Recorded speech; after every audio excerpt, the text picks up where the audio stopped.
name is Eray. I am coming from Turkey, but I am a Kurdish person.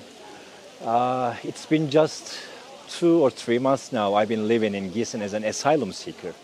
So, this is the, I think, most important situation about my case right now.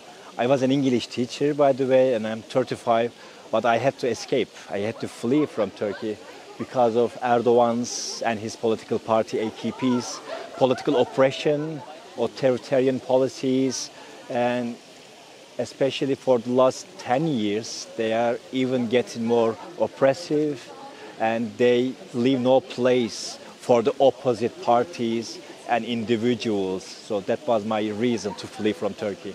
Also, many Turkish journalists now live in Germany, like Can Dündar. I don't know if you know him, but he was one of the most popular, one of the most intellectual and popular journalists in Turkey. But he also had to flee from Turkey, and now he lives in Berlin. I think, personally, Gezi protests in 2013. I don't know if it was the most influential, hopeful events in Turkish political history. It took 1 month, and Turkish government killed many people, injured thousands of them, imprisoned thousands of them.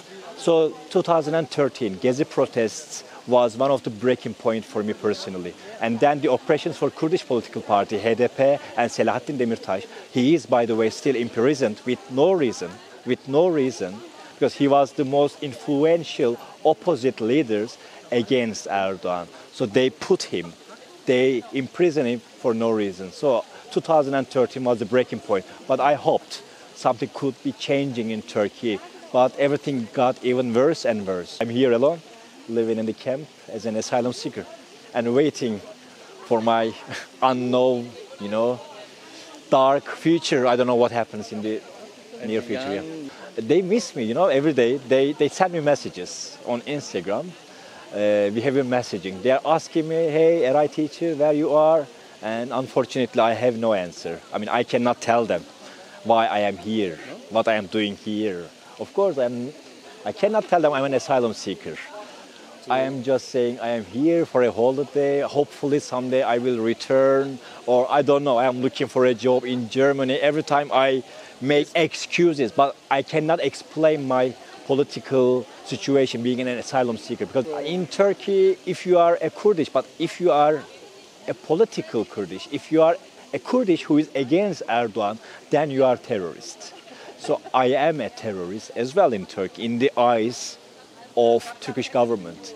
So I am terrorist anyways. I think this is not only a problem for Germany. Right-wing and populist policies, discourses in the world are getting more popular, like in Hungary, like in, France, like in America. Trump is the candidate once again.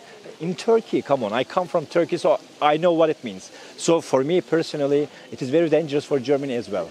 We have to, come on people, we have to learn from history, right?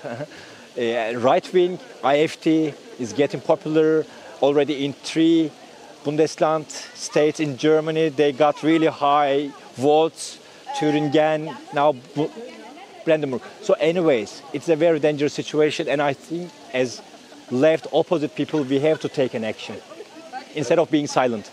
Yeah, message of me just, to Germany and to Europe, isn't it already clear that we have a very authoritarian, fascistic leader in Turkey? Just let him go or stop supporting him. This is so hypocritical, I think. Two-faced situation. European Union has always been talking about democracy, human rights, but they support Erdogan in Turkey. Why? Because Turkey is the first country, I think, now in the world who has the refugees. So this is a hypocritical policies of European Union. So I invite them to be an honest discourse, face their hypocrisy, and stop supporting authoritarian regimes in the world. Because people suffer. People suffer in Turkey. People suffer in Middle East. People suffer in Palestine now. People suffer everywhere in the world. Just so stop. I mean, if they are really honest with democracy, human rights, equality, brotherhood, like everything we learned from French Revolution, so just support and stand with this discourse and values and stop supporting leaders such as Erdogan. Because really, opposite people, parties, individuals, it doesn't matter. They suffer from Erdogan's autocracy.